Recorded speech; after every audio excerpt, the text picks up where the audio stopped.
একটা ব্যাংকের পক্ষ হয়ে নোটিশ দিয়ে মহান জাতীয় সংসদে ওনারা ডিবেটে আসলেন। তখন প্রশ্নটা উঠল যে তাহলে সত্যি এতদিন আমরা যে বলছিলাম জামাত ইসলামী এই ব্যাংকের মালিক, আজকে জামাত প্রমাণ করলো মহান সংসদে দাঁড়িয়ে যে এই ব্যাংকের মালিক তারা। অতএব এটা একটা রাজনৈতিক বিষয়ের মধ্যে চলে গেল। যখন সংসদে ডিবেট হয়, প্রশ্নোত্তর পর্বে একে অপরের বিরুদ্ধে বলে, সেগুলি হয়তো বা কেউ উপলব্ধি করে তার নিজের অ্যানালাইসিসের মাধ্যমে, আবার কেউ করে না। তাদের নিজস্ব থিম আর চিন্তাধারা। আজকে যে কথাটা ওই যে আমার আগের প্রবক্তা উনি যে বললেন ব্যাংকের ইতিহাস, প্রায়টাই এরকমই।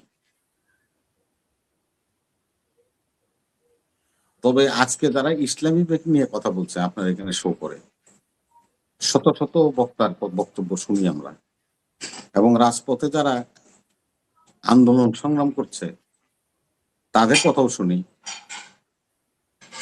ব্যাংকের অফিসার মিজানুর রহমান, ব্যাংকের কর্মকর্তা আজাদ নাসিররা বিনিয়োগকারীদের সাথে বা ইনভেস্টরদের সাথে তারা রাস্তায় এসে তারা আবার মাইক নিয়ে স্লোগান দিতেছে।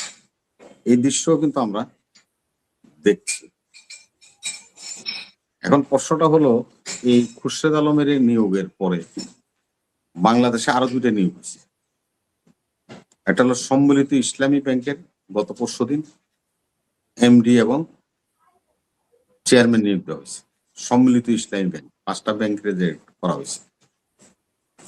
আর একটা ব্যাংক হলো বাংলাদেশ কৃষি ব্যাংকের এমডি নিয়োগ দেওয়া হয়েছে। বিবি এর ব্যাংক অ্যাসোসিয়েশন এর সভাপতি ছিল আওয়ামী লীগ আমলে, উনি একসময় এনসিসি ব্যাংকের এমডি ছিলেন, ন্যাশনাল ব্যাংকের এমডি ছিলেন নুরুল আমিন, এক্সিম ব্যাংকের লাস্ট এমডি ছিলেন। এত ঘাট পার হয়ে আসার পরেও সেখানে কিন্তু আন্দোলন হয়নি, সংগ্রাম হয়নি। আজকে আপনি দেখেন, এই ব্যাংকটা যখন 30শে মার্চ শুরু হয় 82 সালে, এর পেইড অফ ক্যাপিটাল ছিল 50 কোটি টাকা, পরিশোধিত ক্যাপিটাল ছিল 6.7। 3টা শাখা দিয়ে এই ব্যাংকের যাত্রা শুরু। আজকে যেখানে ইসলামী ব্যাংকের প্রধান কার্যালয়, এটা হলো দিলকুশা শাখা ঢাকার, চিটাগাঙে হলো খাতুনগঞ্জে, সিলেটের আম্বরখান। এই 3টে জায়গায় 3টা ব্যাংকের শাখা দিয়ে ইসলামী ব্যাংকের সূত্রপাত। এই ব্যাংকে বোর্ড অফ ডাইরেক্টরি দেখেন, কোথাও জামাতের কোন নেতারা বোর্ড অফ ডাইরেক্টরিতে ছিলেন এমনটা আমরা দেখি না। এটা নিজামী সাহেব বলেন, মুজাহিদি সাহেব বলেন, বা এই ব্যাংকের উদ্যোক্তার ডিরেক্টর মীর কাসিম আলী সাহেব, উনিও এই ব্যাংকের ডিরেক্টর ছিল। এই ব্যাংকের ডিরেক্টর ছিল বরঞ্চ বিএনপির 2 এমপি, একজন মোসাফের মুশারফ, আরেকজন হলো চাঁদপুর থেকে নির্বাচিত এমপি আব্দুল্লাহ। এখন এই 17 জন হলো আপনার এই ব্যাংকের উদ্যোক্তা: মোহাম্মদ হোসেন, আজিজুর রহমান, ব্যারিস্টার তমিজ হক, এই মোশারফ সাহেব, প্রফেসর আব্দুল্লাহ, সিরাজুল ইসলাম, তারপরে হলো আপনার একজন প্রকৌশলী ছিল ফারুক। এই 17 জনই হলো ব্যাংকটার উদ্যোক্তা, পরিচালক। তার সাথে জড়িত হলো ইসলামী সেন্টার, যার মালিক হলো মীর কাসিম আলী সাহেব, ওনার শেয়ার ছিল 5 লক্ষ টাকা। ইসলামী সোসাইটি বলে একটা সংস্থা ছিল, তাদের শেয়ার ছিল 5 লক্ষ টাকা। বাইতুর সরব দরবার শরীফ মাওলানা জব্বার সাহেবের শেয়ার ছিল, কিনা ছিল ওনার 10 লক্ষ টাকা। এই ইসলামী ব্যাংকের যে শেয়ার হোল্ডার, আমাদের ইনভেস্টররাই হলো সবচেয়ে বেশি। আপনার 70% হলো ইনভেস্টরদের বিনিয়োগ ছিল সেখানে। আল রাজি ফাউন্ডেশন, তারপর হলো IDB, Islamic development bank, Saudi, Kuwait, Oman, Jordan, আমিরাত, এদের সকলের মিলে হলো 70% শেয়ার ছিল। এককভাবে আল রাজি ফাউন্ডেশনের 30% শেয়ার ছিল। সেকেন্ড লার্জেস্ট শেয়ার ছিল হলো আইডিবি, ইসলামিক ডেভেলপমেন্ট ব্যাংকের 7.2 এদের শেয়ার ছিল। এই শেয়ারের মাধ্যমে এই ব্যাংকটা প্রতিষ্ঠা হয়েছে। এই ব্যাংকটার সবচেয়ে বড় গুণটা কি? এখন যে প্রসঙ্গগুলো তুলে ধরেছে গতকালকে স্বরাষ্ট্রমন্ত্রী এবং জামাতের আমিরও তো পাল্টা চ্যালেঞ্জ দিয়েছেন যে যদি উনি প্রমাণ করতে পারে মেডেল দিবেন। হ্যাঁ, এটা প্রমাণ করতে উনিও তো চ্যালেঞ্জ গ্রহণ নিছেন যে হ্যাঁ আমরা এটা তদন্তে আছে, আমরা এটা চ্যালেঞ্জ নিলাম এবং আপনার এটা আমরা তদন্তের মাধ্যমে এটা দেখব। এটা তো উনি বলতেন যখন বিরোধী দলের নেতা বলছেন তখন সালাউদ্দিন সাহেব এই কথাটা ওনার বক্তব্য বলছেন।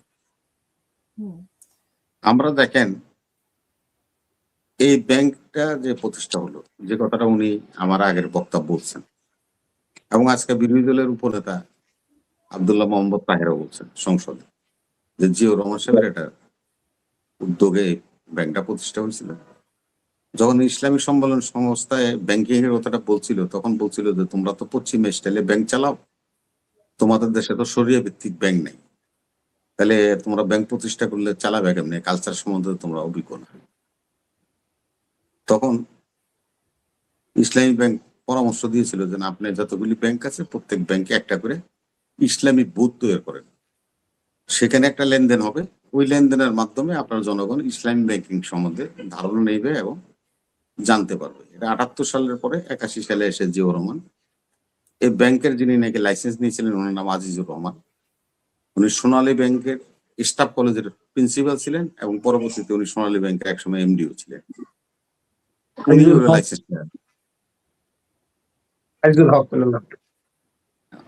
উনি ব্যাংকের লাইসেন্সটা নিয়েছিলেন এবং জিয়াউর রহমান সাহেবের কারণেই এই লাইসেন্সটা কেননা উনি সরকারি কর্মকর্তা ছিলেন, ওনার মাধ্যমেই ব্যাংকটার লাইসেন্সটা হয়েছে। এখন যে আজকে একটা কথা আমি বলি, এই চুপ পুকি দিয়া হাসিনা যখন ইসলামী ব্যাংকটা দখল করে নিয়ে যায় 41,000 কোটি টাকা হাসিনার বোন শেখ রেহানা এই ব্যাংক থেকে নিয়ে গেছে। 41,000 কোটি টাকা, 1,00,00,000,9,00,000 এই ব্যাংক থেকে তসরু গেছে, বাকি টাকাটা এসালাম নিয়ে গেছে। কেন শেখ রেহানা নিছে, এসালাম নিতে অসুবিধা নিছে। দেখেন একবারে সৌভাগ্য আর দুর্ভাগ্য কোনোটা আমি জানি না। এই টাকাটা কার টাকা? হাসিনার বাপ শেখ মুজিবের টাকা? এই টাকাটা তো আমাদের বিনিয়োগকারীদের টাকা, আমরা শেয়ার হোল্ডারদের টাকা, আমরা যারা আমানত রেখেছিলাম তাদের টাকা। আমরা আমানতকারীরা একটা টু শব্দ পর্যন্ত করিনি। নীরবে নিপীড়িতে আদর সোহাগ দিয়ে আমাদেরকে বললম দিয়ে খোঁচা মেরে রক্ত বাইর করলো, জর্জরিত করলো, কিন্তু আমরা প্রতিবাদ করলাম, টাকা নিয়ে চলে গেল। তার উল্টাটা দেখেন, ব্যাংক রেগুলেটরি অথরিটি আছে, তারা ব্যাংক চালাবে। এই ব্যাংকের যিনি নাকি প্রথম ইসলামী ব্যাংকের শরিয়া ভিত্তিক ব্যাংক, তো শরিয়া যে কমিটিটা আছে সেই কমিটির যিনি নাকি প্রথম সভাপতি, ওনার নাম হলো মাওলানা কামাল উদ্দিন জাফরি। ইসলামী ব্যাংকের শরিয়া বোর্ডের প্রথম চেয়ারম্যানের নাম জনাব কামাল উদ্দিন জাফরি মাওলানা। ওনার বাড়ি হলো নরসিংদী। ভার্চুয়ালি সৌভাগ্য আর দুর্ভাগ্য যাই হোক আমাদের না আনন্দ, ওনার আমার এলাকাতেই ওনার নিজস্ব বাড়ি আছে, উনি এখানে থাকেন। ওনার সাথে আমাদের অনেক সেপারেট টাইমস নামাজ পড়তে যায় বা সামাজিক কাজে বিভিন্ন ভাবে দেখা হয়, অনেক কথাই আমরা বলি। উনি সেদিন যে কথাটা বলছে সেটা শুনে আমি আশ্চর্য হয়ে গেলাম যে ব্যাংকটা 2বার বেদখল হয়েছে। ওনার ভাষায় বললো যে ব্যাংকটা 2বার বেদখল হয়ে গেল, একবার শেখ হাসিনা বেদখল করলো আর একবার 5 তারিখের পরে ব্যাংকটা বেদখল হয়েছে। তখন যখন নাকি বেদখল হলো আমি বললাম যে হুজুর আপনি যে বললেন বেদখল হয়েছে, তো বেদখল এই জন্যই হয়েছে, কারণ হলো যে চোর 82% শেয়ারের মালিক লক্ষ কোটি টাকার উপরে আমাদের বিনিয়োগের টাকা নিয়ে চলে গেল, আমানত নিয়ে চলে গেল। উনার ভাষায় বলতেছি, এক্সকিউজ মি, যে ওই হারামজাদার নামে হলো 82% শেয়ার। এটা উনি বলতেছে যে এটা আপনি বাজেয়াপ্ত করেন, যাই করেন, যেভাবেই আপনি এটাকে আপনার পক্ষে আনেন, আনলে এটা সরকারের পক্ষে চলে যাবে, বিনিয়োগকারীদের পক্ষে আসবে না। যাদের শেয়ার গুলো কিনে নিয়ে গেছিল ডর ভয় অস্ত্র দেখিয়ে, তারা কিন্তু এটা পাবে না, এটা সরকারের কাছে চলে যাবে। তাহলে 5 তারিখের পরে কারাই ব্যাংক দখল করবে? এসালাম তো দেশে ছিল না, পালিয়ে গেছে। জি। এখন এটা হলো ওনার বক্তব্য। তাই আমি হুম। সেই আলোকে আমি বলছি যে আমরা একটা সিস্টেমের মধ্যে আসতে চাই। মানে কারা দখল এখন করেছে আপনার আমরা বুঝতেই পারতেছি যে ইসলামী মানে জামাতে ইসলামের কোন একটা কেউ দখল করেছে মালিকানা। না, উনি উনি উনি এভাবে নাম বলেন নাই। আমি যেভাবে বলছি আমি ওইভাবে বলছি। উনি এটা তো একজন আলেম মানুষ, ওনার সম্বন্ধে তো আমি বাজে কথা বলতে পারি না। উনি প্রকাশ হুজুর যেভাবে বলছে আমি ওই কথাটাই বলছি আর কি। প্রকাশ করেছে ভাবটা ওনার, ওটাই ওইভাবেই আমি। ওদের হয়তো কাটছেট কিছু হইতে পারে, ভুল ভ্রান্তি হইলে আমি মাপ চাই ওনার কাছে। উনি যেভাবে বলছে আমি ওইভাবে বললাম। শেষ করবেন এই পর্বে, পরে আবার বলবেন প্লিজ। হ্যাঁ।